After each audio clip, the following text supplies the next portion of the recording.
कि भारतीय जनता पार्टी ने अपना चरित्र बदला नहीं है। देशभक्तों का अपमान, शहीदों का अपमान, राष्ट्र का अपमान इनके रग रग में बसा हुआ है।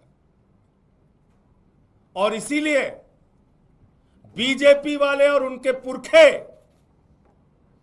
बार बार शहीदों का अपमान करते हैं, देश के लिए मरने मिटने वाले लोगों का अपमान करते हैं, 1857 की क्रांति का अपमान करते हैं, 1857 की शहादत का अपमान करते हैं।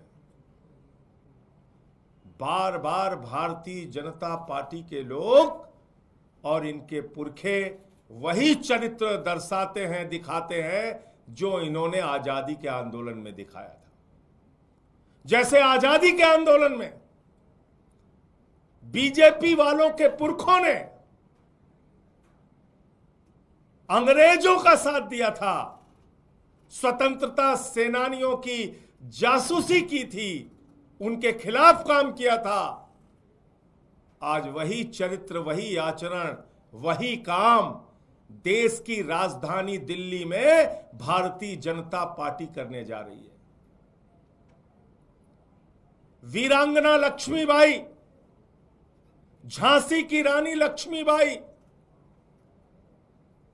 उनकी एक मूर्ति लगी हुई है आरएसएस के मुख्यालय के पास। आरएसएस को यह मंजूर नहीं कि रानी लक्ष्मीबाई की मूर्ति कैसे लगी है। बीजेपी वालों को मंजूर नहीं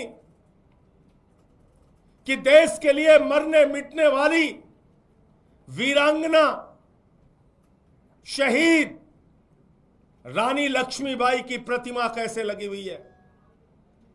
भारतीय जनता पार्टी के लोग कुचक्र रच के, साजिश करके वीरांगना लक्ष्मीबाई की मूर्ति, झांसी की रानी की मूर्ति वहां से हटाने का प्रयास कर रहे हैं। मैं बीजेपी के लोगों को आगाह करना चाहता हूं, देशभक्तों का अपमान देशद्रोह है, देशभक्तों का अपमान राष्ट्रद्रोह है, देशभक्तों का अपमान इस देश के साथ गद्दारी है। और तुम्हारी गद्दारी का इतिहास पूरा देश जानता है। 53 साल तक तुमने आरएसएस के मुख्यालय नागपुर में तिरंगा झंडा नहीं फहराया। 53 साल तक राष्ट्रीय ध्वज का अपमान किया तुमने। जिन लोगों ने राष्ट्रीय ध्वज फहराया उनके ऊपर 12 साल तक मुकदमे चलाए, 12 साल तक अदालत में लड़ाई लड़ी उनके खिलाफ। 53 साल भारत के तिरंगे झंडे का अपमान आरएसएस और बीजेपी के लोगों ने किया। ये तिरंगे को अपना झंडा नहीं मानते। संसद के अंदर राष्ट्रपिता महात्मा गांधी की प्रतिमा जहां लगी थी, संसद के अंदर बाबा साहब डॉक्टर भीमराव अंबेडकर जी की प्रतिमा जहां लगी थी, संसद के अंदर छत्रपति शिवाजी महाराज की प्रतिमा जहां लगी थी, पूरे देश के लोग वहां आते थे, देखते थे, नमन करते थे, सर झुकाते थे। वहां से वो प्रतिमा हटा दी गई।